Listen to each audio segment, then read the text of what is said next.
राष्ट्रीय अध्यक्ष अखिलेश यादव का कुशीनगर आगमन, कार्यकर्ताओं में खुशी की लहर एवं नई ऊर्जा का दिखा असर। नमस्कार, आप देख रहे हैं यू न्यूज लाइव 24। मैं हूं आपके साथ अक्षिता मौर्य। आइए रुक करते हैं खबर की ओर। कुशीनगर में आज सपा के राष्ट्रीय अध्यक्ष अखिलेश यादव पहुंचे, लेकिन कुशीनगर अंतर्राष्ट्रीय एयरपोर्ट पर उनका विमान उतरने की अनुमति नहीं मिली, जिसके बाद उनका विमान गोरखपुर एयरपोर्ट पर उतरा, जिसके बाद उनका काफिला सीधे कुशीनगर की विवादों में रहने वाली हाटा की मदनी मस्जिद पहुंची, जहां सपा सुप्रीमो ने मदनी मस्जिद के पक्षकार हाजी हामिद अली खान से मुलाकात की। बीते माह मदनी मस्जिद के सबसे मजबूत पक्षकार शाकिर अली खान का मदनी मस्जिद पर बुलडोजर कार्रवाई के बाद सदमे में मौत हो गई थी। अखिलेश यादव ने मदनी मस्जिद के पक्षकारों से मुलाकात कर उनके इस दुख की घड़ी में साथ होने की बात कही और शोक संवेदना प्रकट करने के बाद पूर्व विधायक डॉक्टर पूर्णमासी देहाती के श्रद्धांजलि कार्यक्रम में शामिल होने के लिए नेबुआ नौरंगिया के लिए रवाना हो गए। बता दें कि पूर्व विधायक डॉक्टर पूर्णमासी देहाती को उन्होंने पुष्प अर्पित करते हुए श्रद्धांजलि अर्पित की। कुछ दिन पहले ही 75 वर्ष की आयु में लखनऊ के एक अस्पताल में पूर्व विधायक का निधन हो गया था। डॉक्टर पूर्णमासी देहाती, जिन्हें कुशीनगर में गांधी के नाम से जाना जाता था, 4 बार विधायक रह चुके हैं। उन्होंने 1989 में निर्दलीय उम्मीदवार के तौर पर नेबुआ नौरंगिया सुरक्षित सीट से पहली बार विधानसभा में प्रवेश किया। 1993 में समाजवादी पार्टी के गठन के बाद उन्होंने उसी सीट से दोबारा जीत दर्ज की। इसके बाद 2002 में वे सपा के टिकट पर विधायक बने और 2012 में रामकोला विधानसभा सीट से फिर से जीतकर विधानसभा पहुंचे। डॉक्टर देहाती के निधन से क्षेत्र में शोक की लहर है और उनके सम्मान में अखिलेश यादव का यह दौरा विशेष रूप से महत्वपूर्ण माना जा रहा है। वहीं अखिलेश यादव का काफिला नेबुआ नौरंगिया से चलकर समाजवादी पार्टी के जिला अध्यक्ष रहे शुक्रउल्लाह अंसारी के शोक संतप्त परिवार से मिलने के लिए उनके निज निवास सखवानिया झुंगवा भी पहुंचा और राष्ट्रीय अध्यक्ष अखिलेश यादव ने श्रद्धांजलि अर्पित किया। कार्यक्रम के दौरान मीडिया से रूबरू होते हुए 22 अप्रैल को पहलगांव में हुए आतंकवादी हमलों में जो 27 पर्यटक शहीद हुए हैं, उनके साथ पूरा देश खड़ा है। शहीद के साथियों के दुख के साथ सभी लोग खड़े हैं। गुजरात की मां, गुजरात का जो बेटा, हरियाणा की बेटी ने जो खोया है, इस दुख तकलीफ को कोई कम नहीं कर सकता है। ऐसी घटना का हम सभी लोग निंदा करते हैं।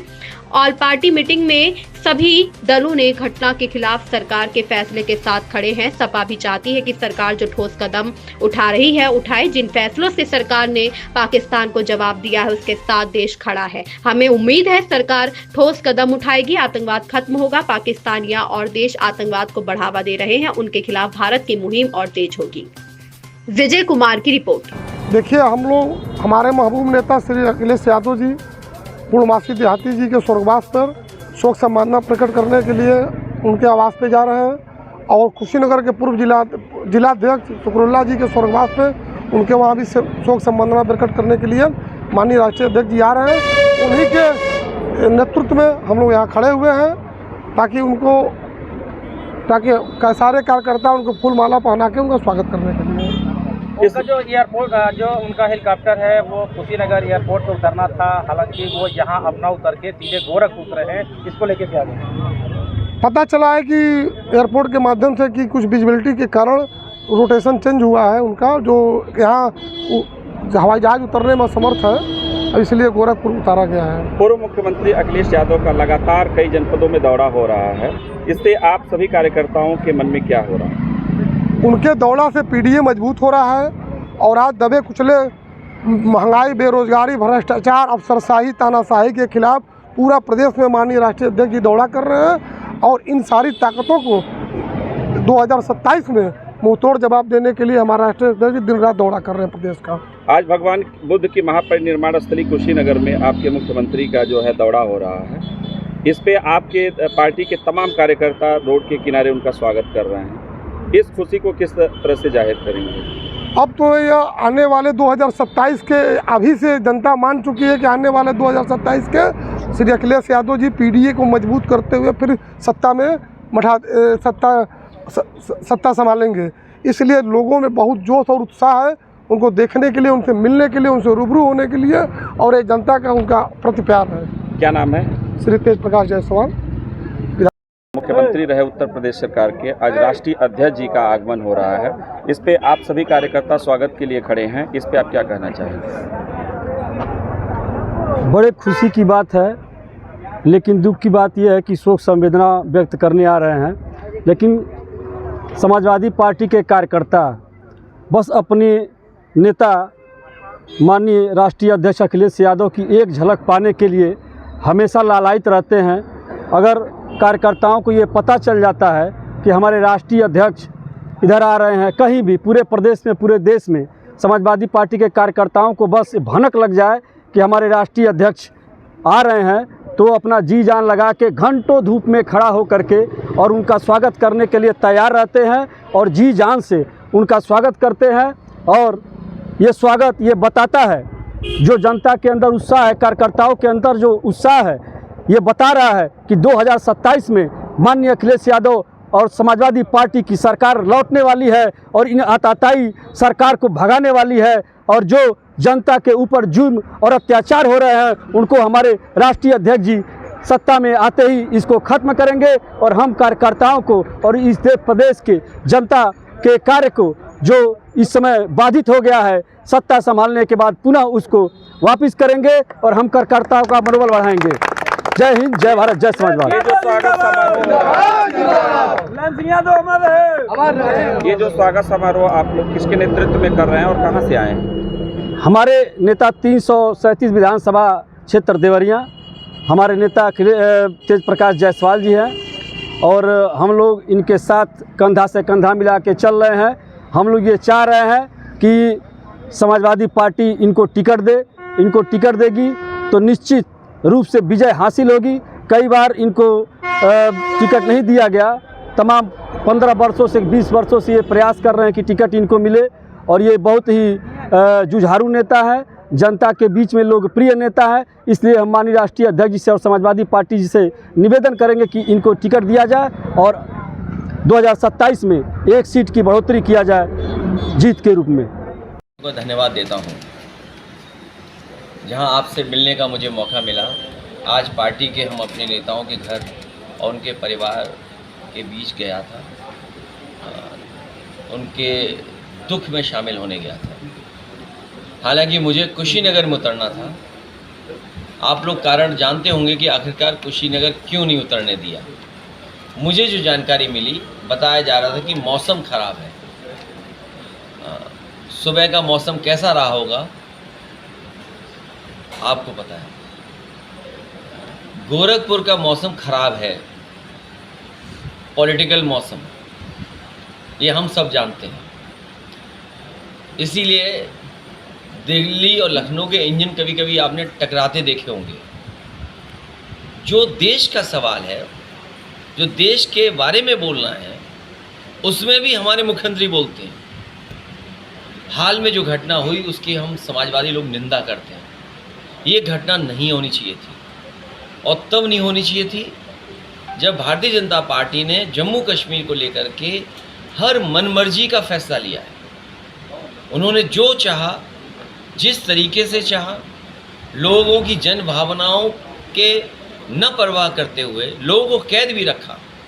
वो सब अपना दुख भूल गए क्योंकि वो वोट डाल करके बीजेपी को हरा दिए थे। बीजेपी ने सब कुछ मनमर्जी किया, उसके बावजूद भी अगर ऐसी घटना हो रही है तो ये बहुत बड़ा सिक्योरिटी लैप्स है। न केवल सिक्योरिटी बल्कि इंटेलिजेंस फेलियर है। आखिरकार इंटेलिजेंस क्या कर रही थी? और कोई एक संस्था वहाँ काम नहीं करती है। अगर हम गिनती का देखेंगे तो बहुत सारी संस्थाएं काम कर रही हैं वहाँ पर। अभी सुनने में आया है चीज़ें, उन्होंने कहा है कि ठोस कदम उठाएंगे। जो सरकार ठोस कदम उठाना चाहती है, हम समाजवादी लोग पूरा सरकार के साथ हैं, हम बीजेपी के साथ नहीं हैं। आज के दिन जो सरकार है, हम सरकार के साथ हैं, क्योंकि सरकार ये कहती है कि हम ठोस कदम उठा करके पाकिस्तान को सबक सिखाएंगे। और उन्होंने कहा है कि हम जलबंदी करेंगे। जलबंदी के पक्ष में हम सब हैं, पूरा देश है, पूरे देश की जनता है। अब देखना ये है कि जलबंदी कितने दिनों में कर देंगे। और सवाल ये नहीं है कि हम किसके घर गए, सवाल ये है कि आतंकवादी हमारे घर कैसे आए। ये जो बीजेपी के लोग, मैंने सुना है कि कुछ पोस्टर लगा रहे हैं, कुछ अपनी नाकामी छिपाने के लिए। अपनी कमियों को छिपाने के लिए। जो ये भारतीय जनता पार्टी कह रही कि आप घर नहीं गए किसी के, सवाल यहाँ घर जाने का नहीं है। सवाल ये है कि आपके घर आतंकवादी कैसे आए, इसका जवाब भारतीय जनता पार्टी के पास नहीं है। और मैं आपके माध्यम से कहना चाहता हूँ, भारतीय जनता पार्टी के लोगों से कहना चाहता हूँ कि उनके परिवार जो शहीद हुए हैं, शहीद परिवारों को 5-5 करोड़ रुपए मिलने चाहिए और परिवार के लोगों को सरकारी नौकरी मिलनी चाहिए, क्योंकि उनके परिवार का मुखिया की जान गई, मुखिया शहीद हुआ है। अगर मुखिया शहीद हुआ है तो ये सरकार की जिम्मेदारी बनती है कि वो उनके परिवार को सरकारी नौकरी दें। 5 करोड़ अगर कम लग रहे हों, बीजेपी को अगर लगता हो कम है, तो मैं बीजेपी के लोगों से कहूँगा कि 10 करोड़ कम से कम उनके परिवार के सदस्यों की मदद करें। और सवाल ये नहीं है कि आप शहीद के घर गए कि नहीं गए, आतंकवादी हमारे घर में कैसे आ गए। ये जो अपना झूठा प्रचार करते हैं और दिखावटी जो अपना संवेदनाएं दिखा रहे हैं, सच्ची संवेदनाएं प्रकट कर दे भारतीय जनता पार्टी। ये इनकी सच्ची संवेदनाएं नहीं है, ये दिखावटी है इनका, क्योंकि पूरे देश के लोग जानते हैं कि घटना बड़ी हुई है। बुजुर्ग, इंटेलेक्चुअल्स, टीचर्स, प्रोफेसर, डॉक्टर्स सब चर्चा कर रहे हैं, और न केवल एक चर्चा कर रहे हैं बल्कि पुलवामा की भी चर्चा कर रहे हैं। आज बच्चा बच्चा जान रहा है चीज़ें। इसलिए भारतीय जनता पार्टी के लोग अपनी नाकामी छिपाने के लिए, अपनी कमियों को छिपाने के लिए, और जब ये स्वीकार कर लिया उन्होंने कि सिक्योरिटी लैप्स था, इंटेलिजेंस फेलियर था, आने वाले समय में कितने ठोस कदम उठाएंगे उसके लिए समाजवादी पार्टी उनके साथ है। जी, कुशीनगर में एयरपोर्ट बने काफ़ी समय हो गया, हालांकि हमारा हवाई जहाज नहीं आने दिया। जी, इसके पीछे क्या कारण है? ये कारण हम जब चले जाएं तो आप पता करना। मुझे कारण एक ही समझ में आ रहा है कि मैं साबुन से नहा के नहीं आया हूँ, शैम्पू से नहा के नहीं आया हूँ। हो सकता कहीं वही कारण ना हो कि सुना है कि कभी कोई यहाँ आता है, उससे अगर कोई मिलने जाएगा तो उसे शैम्पू और साबुन से नहलाया जाएगा। तो कहीं कारण ऐसा तो नहीं जो हमारा हवाई जहाज नहीं उतरा, कि उन्हें पता लग गया हो कि हम साबुन से नहा करके नहीं आए, शैम्पू से नहा करके नहीं आए। और दुख तो इस बात का है कि अब चर्चा इस बात की हो रही है कि अग्निवीर व्यवस्था ख़त्म होनी चाहिए, हमारी फ़ौज में कमी नहीं होनी चाहिए, क्योंकि आने वाले समय में हमें सीमाओं की सुरक्षा, हमें अपने बॉर्डर की सिक्योरिटी और इंटरनल सिक्योरिटी के बारे में बहुत ठोस कदम उठाने पड़ेंगे। हमारी इंटरनल सिक्योरिटी में के लिए और बॉर्डर सिक्योरिटी के लिए हमारे फ़ौज की बड़े पैमाने पर, और वो भी अग्निवीर व्यवस्था ख़त्म करके भर्ती होनी चाहिए। और ये वो ज़िले हैं जो बड़े पैमाने पर, इस ज़िले में भी कई गाँवों में बहुत बड़े पैमाने पर लोग भर्ती करने जाते हैं, भर्ती देखते हैं, बच्चे नौजवान सड़कों पे दौड़ते थे। लेकिन इधर सुनने में आ रहा है कि उतने जितने दौड़ा करते थे कभी, वो अब नहीं दौड़ रहे हैं। गाजीपुर के लोग जानते होंगे, घेमर इतना बड़ा गांव है, उनमें देश में सबसे ज़्यादा फ़ौज को सेवा करने का वहाँ के नौजवानों को मौका मिला है, न केवल जवान की हैसियत से बल्कि अधिकारियों की हैसियत से भी। यहाँ भी कुछ गांव हैं, भटई राजा है, बावन नौली है, विजयपुर है, दोगरा है, बैनी भार है और दुधई ब्लॉक है। ये तमाम वो गांव हैं जिनको आर्मी गांव के नाम से भी हम लोग जानते थे, या आर्मी गांव से भी लोग जानते हैं। तो सोचिए क्या स्थिति है, जो बच्चे तो आप सोचिए क्या वो लॉ एंड ऑर्डर करेंगे, भेदभाव करेंगे। ये भेदभाव करने वाले अधिकारी भेजे गए हैं यहाँ पर, अन्याय करने वाले अधिकारी भेजे गए हैं। आप किसी के घर को देख लो, सब इल्लीगल बने हुए हैं, सब इल्लीगल है। लीगल इल्लीगल आप किसी के बुलडोजर चला देंगे? आखिरी सवाल मुख्यमंत्री कैसे बुलडोजर आप चला देंगे? और बगल के जिले में, मदनी मस्जिद में बगल की जिले में आपको पता होगा सुप्रीम कोर्ट ने क्या कहा, सरकार को कहा कि मुआवजा देंगे आप, और जो दोषी अधिकारी हैं उनके खिलाफ भी कार्रवाई होगी। जहाँ तक हमारा साथी जो मदनी मस्जिद को लेकर के सवाल कर रहा है, धार्मिक स्थान अगर लीगल इल्लीगल है, उस समय भी तो अधिकारी रहे होंगे, उन अधिकारियों पे क्यों नहीं कार्रवाई की अगर इल्लीगल थी? और जो अपनी ज़मीन पे बना रहे हैं, नक्शा पास कर करके बनवा रहे हैं। अगर कोई एक हिस्सा कोई छोटा सा इलीगल बना हो तो क्या आप पूरी मस्जिद को गिरा देंगे या किसी का पूरा घर गिरा देंगे? ये कहाँ का कानून है, कहाँ का न्याय है? ये जो लोग संविधान, बाबा साहब भीमराव अम्बेडकर जी का दिया हुआ कानून और संविधान के खिलाफ काम कर रहे हैं, एक दिन वही संविधान, वही कानून उनको कटघरे में खड़ा कर देगा। और हमें पूरा भरोसा है न्यायालय पे। जिस तरीके से महाराजगंज में इनको, इनके ऊपर जो आरोप लगे, सरकार को मुआवजा देना पड़ रहा है, सरकार को उन अधिकारियों के खिलाफ कार्रवाई करके सुप्रीम कोर्ट को बताना पड़ेगा। एक दिन आएगा कि बहुत सारी कुशीनगर की घटनाओं में अधिकारी भी दोषी होंगे, सरकार उनके लिए कार्रवाई भी करेगी और सरकार को मुआवजा भी देना पड़ेगा। वैसे एक चीज़ हम बता दें आपको, इस खबर में बस इतना ही। बने रहिए यू न्यूज़ लाइव 24 के साथ। लेटेस्ट अपडेट पाने के लिए हमारे चैनल यू न्यूज़ लाइव 24 को सब्सक्राइब करें, लाइक करें और साथ में बेल आइकन दबाना बिल्कुल ना भूलें।